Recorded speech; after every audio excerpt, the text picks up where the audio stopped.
कैसे हो दोस्तों। मैं Shubhankar Pandey, achieve target with Shubhankar channel में आपका स्वागत है। मॉडर्न इंडिया के अब नए चैप्टर में हम पहुंचते हैं जो 1857 की क्रांति के बाद शुरू होता है। उसका नाम है राष्ट्रवाद।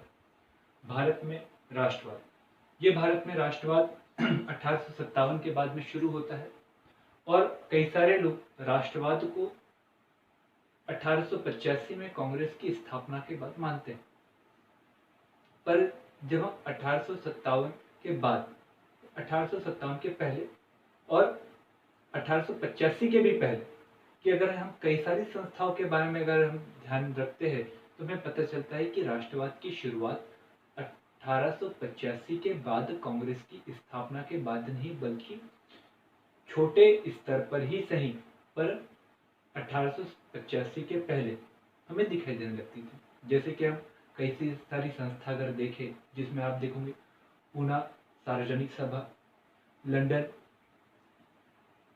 India society, east India association, Indian league या स्टूडेंट एसोसिएशन, या फिर आप इंडियन एसोसिएशन आप देखोगे, लैंड होल्डर्स सोसाइटी, ये सब कहीं ना कहीं राष्ट्रवाद को लेकर कार्य करने वाली संस्थाएं थी जिसकी स्थापना 1885 के पहले हुई थी। तो हम ये जानते हैं कि भैया कांग्रेस की स्थापना हुई, कांग्रेस ने महत्वपूर्ण भूमिका निभाई भारत के राष्ट्रवाद को जन तक के पहुंचाने में। परंतु कांग्रेस की स्थापना के बाद ही यदि हम कहेंगे कि राष्ट्रवाद पनपा, ये बात गलत।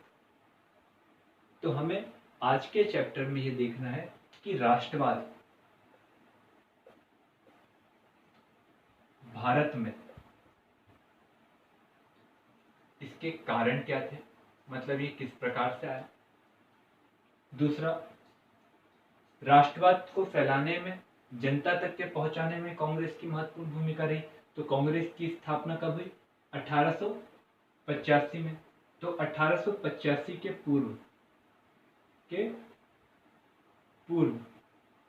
की प्रमुख संस्था किसके लिए? राष्ट्रवाद फैलाने में। दूसरा, कांग्रेस की स्थापना। कांग्रेस की स्थापना कब हुई? 1885 में। ये कांग्रेस की स्थापना हुई। कांग्रेस आगे चलकर हमें दो धड़ों में बढ़ते हुए दिखाई देंगे, एक रहेंगी उदारवादी और एक रहेंगी उग्रवाद। और इसी दौरान कांग्रेस की स्थापना के संबंध में आए विभिन्न प्रकार के सिद्धांत, जैसे टड़ी चालक का सिद्धांत, सेफ्टी वॉल्व का सिद्धांत, हम इसे देखेंगे। और इसी दौरान हम उग्रवाद और उदारवाद किस प्रकार से आया और उसी के बाद में भारत में स्वदेशी आंदोलन, इतने पॉइंटों को हमें इस राष्ट्रवाद, भारत में राष्ट्रवाद, इसमें कंप्लीट करना है। कारण की अगर बात करते हैं कि भारत में राष्ट्रवाद क्या रहा, क्यों आया, किस प्रकार से आया, तो हम सबसे पहले कारण जरूर देखते हैं कि भैया भारत में राष्ट्रवाद स्वाभाविक रूप से 1885 के बाद में, 1857 के बाद में भारत में छोटे स्तर पर ही सही, परंतु पहली बार भारतीय जनता को ये पता चलने लगा यदि सशक्त रूप से अगर सब जन मिलकर इस विदेशी शक्ति का अगर मुकाबला करेंगे तो कहीं ना कहीं हम भारत से इसे भगा पाएंगे। तो मतलब 1857 के विद्रोह ने लोगों में चेतना जागृत की, स्वावलंबन की चेतना जागृत की। तो मतलब पहला कारण क्या रहा राष्ट्रवाद जगाने में? 1857 का वो विद्रोह। तो 1857 के विद्रोह ने महत्वपूर्ण भूमिका निभाई। 1857 के विद्रोह के बाद में हमें कई शासकों की, जो भारत के वायसराय बनकर आते थे, उनकी भूमिका भी हमें कभी कभार भारत में राष्ट्रवाद के उदय करने में, भारत में राष्ट्रवाद के पनपाने में कहीं ना कहीं महत्वपूर्ण भूमिका निभाते हुए दिखाई दे। आप सभी को पता है कि अंग्रेजों के द्वारा आर्थिक नीति लगाई जाती थी, जिसके अंतर्गत भू राजस्व नीति एक रहती थी और इसके अंतर्गत ऊंची दर पर किसानों से कर का वसूली की जाती थी। जब कर की वसूली की जाती थी तो ये कर की वसूली चाहे सामान्य मौसमी दशा हो या असामान्य मौसमी दशा हो, सभी दशाओं में एक प्रकार की कर की वसूली की जाती थी। तो किसान जब सामान्य मौसमी दशा रहती थी, अर्थात जिस समय मौसम बहुत अच्छा रहता था, उस समय में तो खुशी खुशी कर दे देता था, परंतु जब असामान्य मौसमी दशा रहती थी, मतलब जब सूखे की स्थिति रहती थी, उस समय में भी उसको उतना ही कर देना पड़ता था जितना सामान्य मौसमी दशाओं में। और इस सामान्य असामान्य मौसमी दशाओं में जब इतना कर देना पड़ता था, वो असंतुष्ट होता था। कभी कभार अकाल की भी बारंबारता बढ़ती थी। ये अकाल की बारंबारता 1857 के बाद लगातार बढ़ती चली और इसी समय में हमें दिखाई दिया कि एक वायसराय बनकर आया जिसका नाम था लिटन। और लिटन जब आया उस समय में दक्षिण भारत के क्षेत्र में, पूरे क्षेत्र में हमें अकाल दिखाई दिया और इसी दौरान उसके द्वारा दक्षिण भारत के अकाल को नजरअंदाज करते हुए उत्तर भारत के दिल्ली क्षेत्र में पहला दिल्ली दरबार बिठाया, जिसके बाद लोगों में कहीं ना कहीं असंतुष्टि का भाव जागृत हुआ। उत्तर भारत के लोगों में दक्षिण भारत के लोगों के प्रति सहानुभूति आई कि भैया सब एक है और एक है तो मतलब एक राष्ट्र है, तो मतलब किसका विकास हुआ, राष्ट्रवाद का। तो मतलब वायसराय की राय की नीतियों के कारण क्या हुआ, राष्ट्रवाद का विकास हुआ। इसी में कुछ वायसराय ऐसे थे जो भारत में भारतीय जनता के लिए काम करना चाहते थे और भारतीय जनता के लिए उनके द्वारा कार्य भी किया गया। और जब उन कार्यों को रोकने का काम ब्रिटिश की सरकार के द्वारा किया गया, तो उसके बाद में भारतीय बुद्धिजीवी वर्ग जो 1857 में यह समझता था कि भारतीय शासन को, भारतीय समाज को यदि अच्छा बनाना है तो स्वाभाविक रूप से भारत में ब्रिटिश सत्ता को रहना है, जरूरी है। परंतु जब इल्बर्ट बिल आया और इल्बर्ट बिल का उद्देश्य क्या था कि कोई भी भारतीय न्यायिक व्यक्ति जो न्यायाधीश है, उसको भारतीय व्यक्ति की सुनवाई करने का तो अधिकार है ही है, साथ में अंग्रेजी व्यक्ति के भी सुनवाई करने का अधिकार है। ये इल्बर्ट बिल रिपन के समय में लाया गया और जब इस बिल का अंग्रेजी अर्थात गोरे लोगों के द्वारा विरोध किया गया, तो गोरे लोगों के द्वारा जब विरोध किया गया तो सरकार को दबाव में आकर इस इल्बर्ट बिल को वापस लेना पड़ा। जब इल्बर्ट बिल को वापस लेना पड़ा तो जितने भी भारतीय बुद्धिजीवी वर्ग थे, उनमें कहीं ना कहीं ब्रिटिश शासन के अच्छे चेहरे को हटाकर बुरे और पीछे के चेहरे को कहीं ना कहीं देखने का मौका मिला। जब देखने का मौका मिला तो उसके बाद में उनकी जो चिंतन प्रवृत्ति थी वो ब्रिटिश सरकार के प्रति नकारात्मक होते चली गई और धीरे धीरे उनमें भी राष्ट्रवाद का क्या है, विकास हुआ। तो वायसराय की कुछ नीतियां नकारात्मक थी, कुछ नीतियां सकारात्मक थी। सकारात्मक में कौन सी, इल्बर्ट बिल, और नकारात्मक में कौन से, दिल्ली दरबार। और इसलिए एक कहावत कही गई है, कुछ बुरे शासक अपनी नीतियों के कारण बुरा करना तो चाहते परंतु कर बैठते हैं अच्छा। ऐसा प्रश्न यूपीएससी में पूछा गया। जैसे अगर आप उदाहरण देकर अगर आपको मैं इस प्रश्न का जवाब दूं तो भैया डलहौजी के द्वारा हड़प नीति को लागू किया गया, कर्जन के द्वारा बंगाल विभाजन की कोशिश की जाएगी और लिटन के द्वारा दिल्ली दरबार लाया गया और वर्नाक्युलर एक्ट लाया गया। जब ये तीनों जो प्रमुख वायसराय रहे भारत के, इनके द्वारा भारत में ब्रिटिश सरकार को मजबूत बनाने के लिए कार्य किया गया, तो उसमें प्रतिक्रिया आई और प्रतिक्रिया के बाद में 1857 बंगाल विभाजन के विरोध में स्वदेशी आंदोलन और उसके बाद में लिटन के समय में लिटन का विरोध करने के लिए कांग्रेस की स्थापना जैसी प्रमुख संस्था दिखाई देंगी। तो मतलब कुछ बुरे शासक बुरा करना चाहते परंतु उसका प्रति उत्तर बुरा के साथ में अच्छा भी हमें दिखाई देता है। तो ये प्रश्न का जवाब हो गया। तो कभी कभार प्रश्न पूछने की उसकी संभावना इस प्रकार से भी रहती। तो हमने इस प्रश्न का जवाब देखा।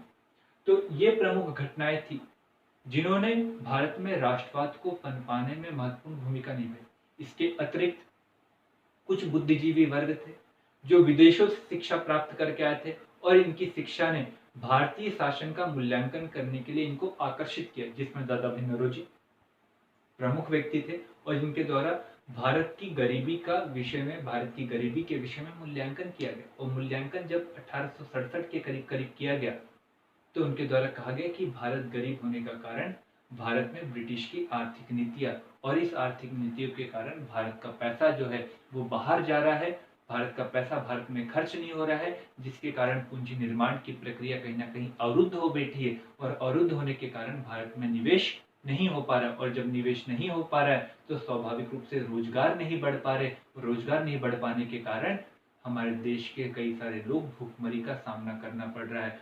और इस भूखमरी का प्रमुख कारण भारत में विदेशी चरित्र की सरकार, जब तक कि इस विदेशी चरित्र की सरकार को नहीं हटाया जाएगा, भारत में भूखमरी, गरीबी जैसे जो सामाजिक कलंक है उसको मिटाया नहीं जा सकता। तो मतलब कुछ विदेशी शिक्षा को प्राप्त करने वाले भारतीय शिक्षकों की शिक्षा भी कहीं ना कहीं भारत में राष्ट्रवाद को बढ़ाने में क्या किया, महत्वपूर्ण भूमिका निभाई। पर कांग्रेस की स्थापना हुई 1885 में, और कांग्रेस की स्थापना से पहले भी कई सारी हमारी संस्थाएं थी जिन्होंने राष्ट्रवाद को बढ़ाने में महत्वपूर्ण भूमिका निभाई, जिसमें एक प्रमुख संस्था थी जिसकी स्थापना सुरेंद्रनाथ बनर्जी के द्वारा की गई, जिसका नाम था इंडियन एसोसिएशन। ये एक प्रमुख संस्था थी जो पूरे के पूरे भारत को लेकर बैठी थी और पूरे भारत में इसके सदस्यगण थे। इसी के साथ में दादा भाई नौरोजी के द्वारा स्थापित की London India society, east India association और बॉम्बे एसोसिएशन, इनके द्वारा 3 प्रमुख संस्था की स्थापना की गई थी, जिसका उद्देश्य भारत में राष्ट्रवाद को फैलाना और ब्रिटेन में जाकर भारतीय जनता के दुखों को वहां पर प्रकाशित करना और भारत के प्रति में ब्रिटेन की जनता में सहानुभूति को कहीं ना कहीं संग्रहित करना। मतलब 1885 में जो कांग्रेस की स्थापना हुई, वो कांग्रेस की स्थापना से पहले ही भारत में राष्ट्रवाद आ चुका था। उसकी एक अच्छी अभिव्यक्ति हमें 1885 में दिखाई दी, जिसका नाम था कांग्रेस। आपको समझ में आएगा। अब हम ये कांग्रेस के बारे में जब पढ़ते हैं तो हमेशा बच्चों के दिमाग में आता है ये कांग्रेस क्या है।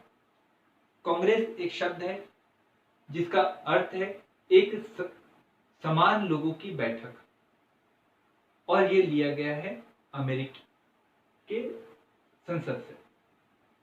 अब हम ये देखते हैं कि भैया कांग्रेस जो बनी, ये कांग्रेस बनाने का उद्देश्य क्या था, क्योंकि कई सारे लोगों के मन में ये भाव आता है कि ये जो कांग्रेस की स्थापना करने वाले लोग हैं, इनका उद्देश्य भारत में राष्ट्रवाद को पनपने देना ही नहीं, क्योंकि इसकी स्थापना में महत्वपूर्ण भूमिका निभाने वाले एक ब्रिटिश सिविल सेवक A.O. व्यून की महत्वपूर्ण भूमिका थी।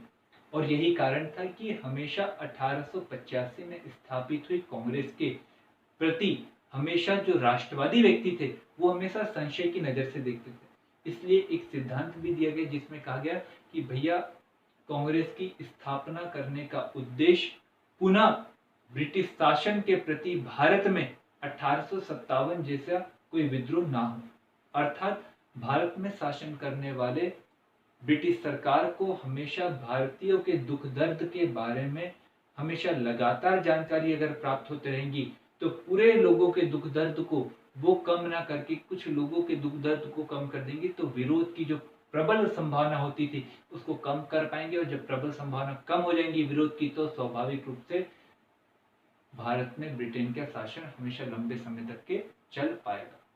ये सिद्धांत दिया गया। परंतु जब हम कांग्रेस को 1885 से लेकर 1947 तक के देखते हैं तो हमें पता चल जाता है कि भैया कांग्रेस का भले ही प्रारंभिक उद्देश्य जो भी रहा हो, परंतु धीरे धीरे जब ये कांग्रेस के द्वारा लगातार कार्यकर्ता किया गया तो उसके बाद में कांग्रेस का जो चरित्र था वो हमें प्रत्यक्ष रूप से दिखाई दिया।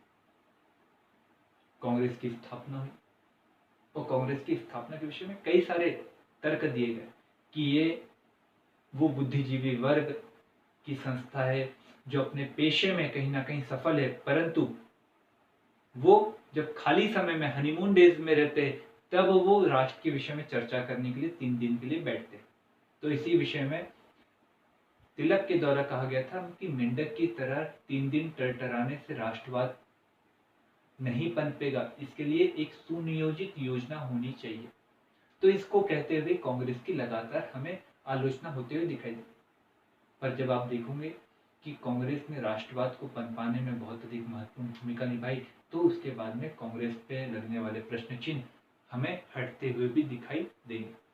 कांग्रेस की स्थापना हुई 1885 में, और 1885 में स्थापना हो जाने के बाद में जितने भी लोग कांग्रेस के सदस्य थे, जिसमें दादा भाई नौरोजी, गोपाल कृष्ण गोखले, तैयब साहब, इन आनंद मोहन बोस, शिशिर कुमार घोष या फिर सुरेंद्रनाथ बनर्जी, इन सब का कहना था कि भैया प्रारंभ में ही यदि हम उग्रवादी दृष्टिकोण अपना लेंगे तो कहीं ना कहीं ब्रिटिश सरकार के क्रोध का हम सामना करना पड़ेगा, और जिसके बाद हमें तुरंत ही अपनी संस्था को बंद करना पड़ेगा।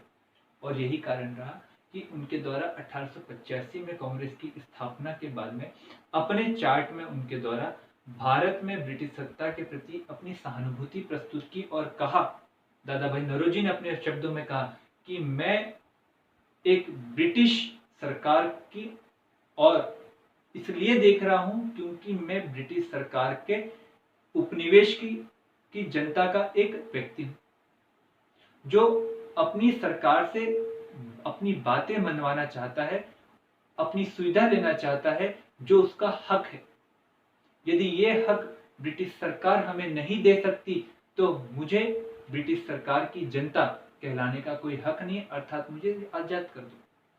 तो मतलब इस समय में उनका उद्देश्य था कि प्रत्यक्ष रूप से कभी भी ब्रिटिश सरकार का विरोध ना करना, अप्रत्यक्ष रूप से कार्य करते रहना। और इसी दौरान उनके जो मेमोरेंडम, जो मतलब उनका जो पेज था, उद्देश्य था, उस पेज में उनके द्वारा जो कार्यक्रम बनाए गए, वो कार्यक्रम में उनके द्वारा सिंपल सिंपल बातें रखी गई। क्या रखी गई वह कि जितनी भी सिविल सेवक, जितनी भी सर्विसेज है, उसमें भारतीयों की भूमिका ज्यादा हो।